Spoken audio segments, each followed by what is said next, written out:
Benoit Sokal is probably best known as the comic strip creator who created the Inspector Canardo character. However, for the past few years he's been involved in the video game industry. A very hands-on involvement in the video game industry, and on the PlayStation 1 he brought us the very intriguing game La Maison, which won very many awards, but was given the rubber ear by British magazines in traditional fashion. Now, for the uninitiated, Syberia games are all about exploration. They're all about the manipulation of fantastically designed machinery. Not in a mist fashion, not in that boring turn a wheel, make some steam come out a pipe kind of style, but in a very playful, very childlike sense. You are filled with wonder, as is like a child looking upon the corpse of a man. Syberia II begins abruptly, with your Kate Walker character beginning a strange journey into the world that Sokal has created. The option to watch a recap of the first game is absolutely essential if you have any plans of knowing why you're doing what you're doing.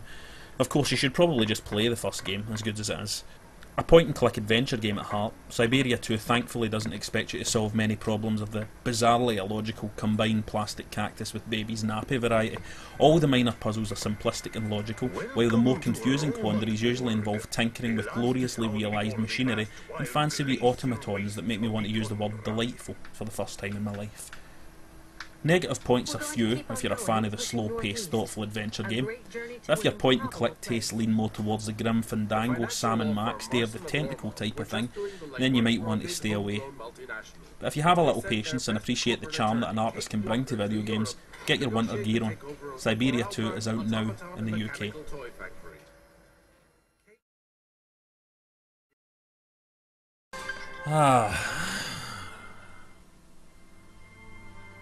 She's nice. Oh, she spotted a DILF.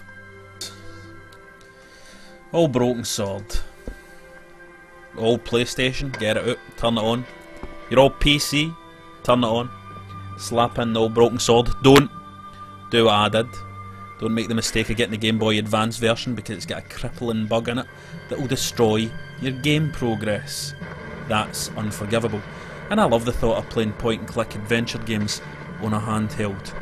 Of course, if you've got the Game Park, well, GP32 and a Scum emulator, you can play a lot of great point-and-click games, and I'm pretty sure we'll be covering the Game Park in a later episode.